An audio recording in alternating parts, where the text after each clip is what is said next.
네, 반갑습니다. 논술 전문가 김법성입니다. 논술 천재의 워크북 13번째 강의 요약 6번째 문제 풀도록 하겠습니다. 교재 47쪽입니다. 반드시 여러분들이 꿋꿋이 조금 풀어보시고요. 뒤로 갈수록 어려우니까 요약부터는 모든 문제를 다 풀 필요는 없습니다만 만약에 푼다면 끝까지 반드시 푸는 게 좋습니다. 즉 그 문제는 400자 쓰기니까 400자를 반드시 완성하는 것이 좋겠네요. 요거는 예전에 이제 고대에서 나왔던 요약 문제네요. 일단 제시문 보면서 차근차근 설명해 드리도록 하겠습니다. 항상 우리가 어떤 텍스트를 읽을 때 여러분들이 1차적으로 머릿속에 넣어 두셔야 될 것은 도대체 얘가 무엇에 대해서 말을 하고 있나, 요걸 빨리 찾는 게 좋습니다. 그러면 무엇을 문제 삼고 있는지, 논의하는 대상이 무엇인지 이걸 빨리 찾는 방법으로 한번 읽어보도록 합시다. 세계사에는 수많은 전쟁이 있었다. 맨주먹으로 싸운 전쟁, 창으로 싸운 전쟁, 그리고 세대 간의 전쟁. 세계사, 인류의 역사에는 수많은 전쟁이 있었는데 그 중에서도 어떤 세대 간의 전쟁을 이야기하고 있는 것 같습니다. 대부분의 경우에 텍스트에서 첫 번째 문장 혹은 첫 번째 단락에서요, 주제가 나오는 경우가 거의 90%가 넘습니다. 왜 그럴까요? 아니, 왜 많고 많은 글 중에서 그 부분부터 하필이면 시작을 하겠어요? 거기부터 뭔가 주제와 관련된 내용이 들어있기 때문에 거기부터 시작을 하는 거죠. 자, 조금 더 봅시다. 세대의 전쟁은 여타 다른 갈등, 전쟁과는 근본적으로 다르다. 군대가 등장하지도 않고 서로 총을 쏘지도 않고 포로를 잡지도 않는다. 그래서 이러한 세대 전쟁은 가장 오래된 전쟁이자 가장 현대적인 전쟁이다. 그러니까 역사상 세대 전쟁이 없었던 적은 없다라는 뜻입니다. 저는 이 말에 전적으로 동의합니다. 우리가 알고 있는 어떤 진보와 보수의 논쟁, 그죠? 어떤 개발과 보존의 어떤 논쟁, 이런 수많은 논쟁 혹은 갈등들은요, 많은 경우가 세대 전쟁이 그 이면에 깔려 있어요. 기성세대들은 뭔가를 이미 지키고 있는 사람들이기 때문에 보수적 성향이 강하고, 신세대들은 어때요? 새로 태어나서 아무것도 가진 게 없으니까, 그죠? 어른들의 것을 뺏어와야 되잖아. 그러니까 그것이 세대 간의 갈등으로 나타나는 형태가 조금 다양한 형태로 나타낼 뿐이지, 뭐 자본가와 노동자의 갈등 혹은 진보와 보수의 갈등으로 나타날 뿐이지, 실상은 본질은 세대 간의 갈등입니다. 전적으로 저는 여기에 동의해요.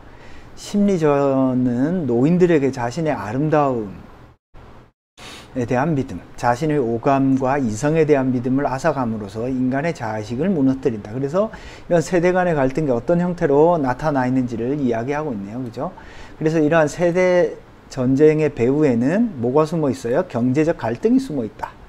경제적 갈등. 경제적 갈등이라고 하는 건 결과적으로 뭘 가리키는 거죠? 어떻게 먹고 사느냐의 문제입니다. 경제적 갈등은.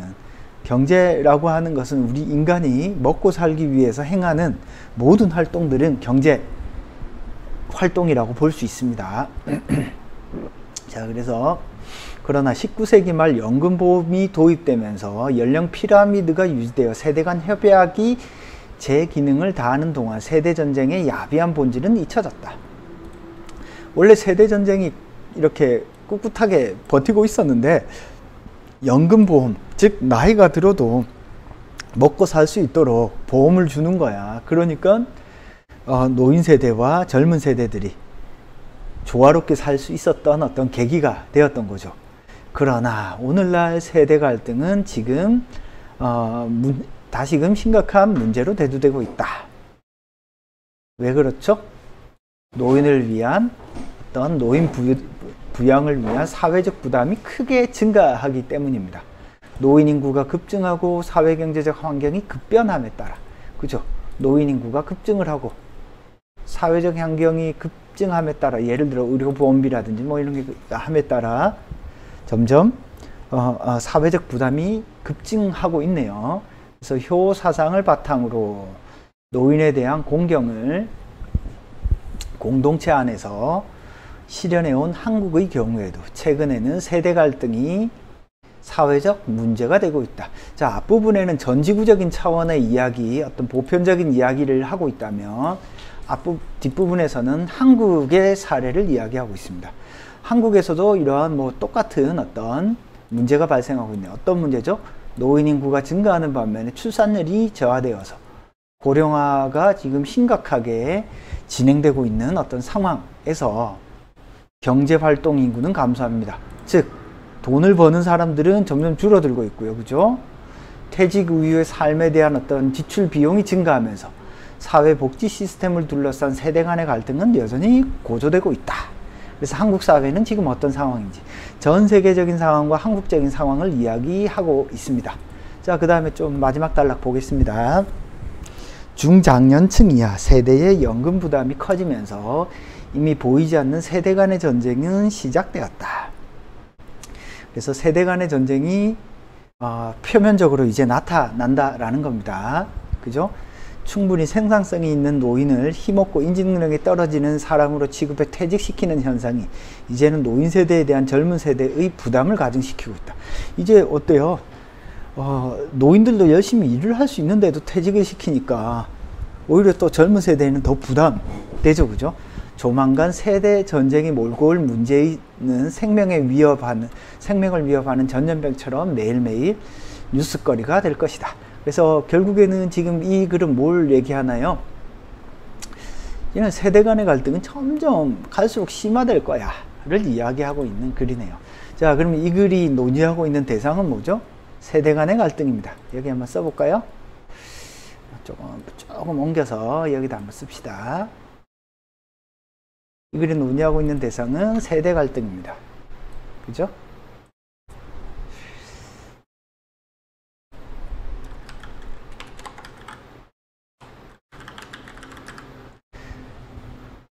자, 세대 갈등에 대해서 어떤 판단을 내리나요?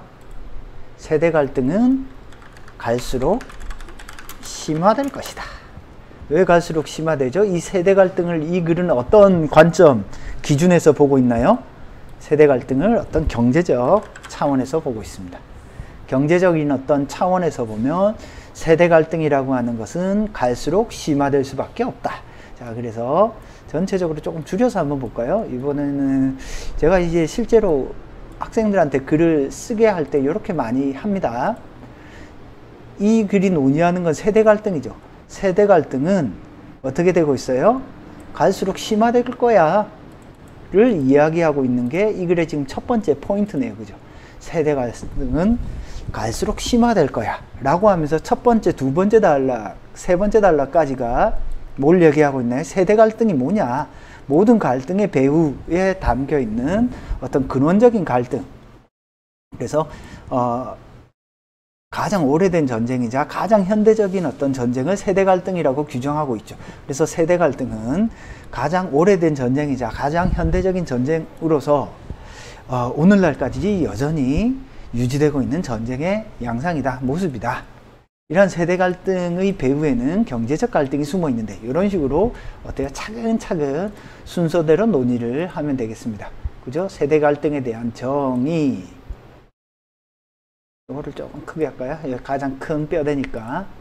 세대 갈등에 대한 정의. 그 다음에 또 어떻게 하고 있죠? 세대 갈등이 발생한 가장 근원적인 이유, 경제적 갈등. 그죠? 그러한 세대 갈등이라고 하는 것이 연금보험 때문에 사실은 밖으로 드러나지 않고 있다가, 그죠? 최근에 노인 인구가 급증하면서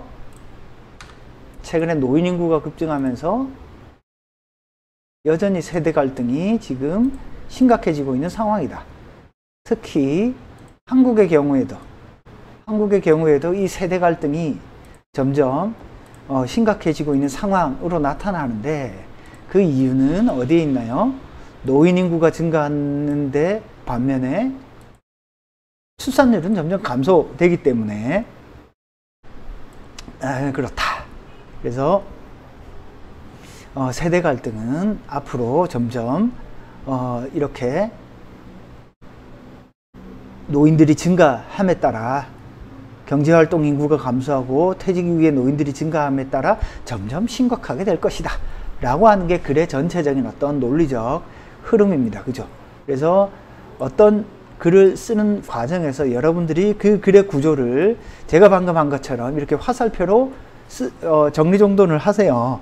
그런 식으로 하다 보면 아, 글이 진짜 말하려고 하는 게 뭐겠구나. 그래서 여러분들이 가장 먼저 하셔야 될 것은 무엇에 대해서, 세대 전쟁에 대해서, 세대 갈등에 대해서 어떤 판단을 내리고 있다. 이걸 가장 빨리 찾으셔야 됩니다. 세대 갈등은 갈수록 심화될 것이다.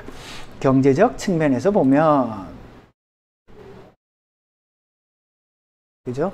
이렇게 차근차근 여러분들이 정리를 해 두셔야 됩니다. 경제적 측면에서 보면 연금, 보험으로 서양 사회에서는 19세기에 연금보험으로 이래서 크게 나타나지 않았어요. 그죠? 그렇지만 점점 노령화가 되는 과정에서 심각해지고 있습니다. 그런 다음에 어때요? 한국의 경우에도 마찬가지로 노인 부양률이 점점 증가되고 있고 경제활동 인구가 줄어들고 있어요. 노령화가 한국의 경우에도 본격적으로 심화되고 있습니다. 그 결과 세대 갈등은 갈수록 심화될 것이다 라는 논리적 구조를 가지고 있습니다. 대략 이런 구조로 서술되어 있으면 여러분들이 어떤 식으로 규정을 하든 어떤 식으로 설명을 하든 크게 무리는 없습니다. 다만 이 글에서는 세대 갈등을 규정하는 뭐가 조금 더 들어있죠? 세대 갈등이 뭐다 라고 하는 세대 갈등에 대한 정의가 들어있네요. 그죠?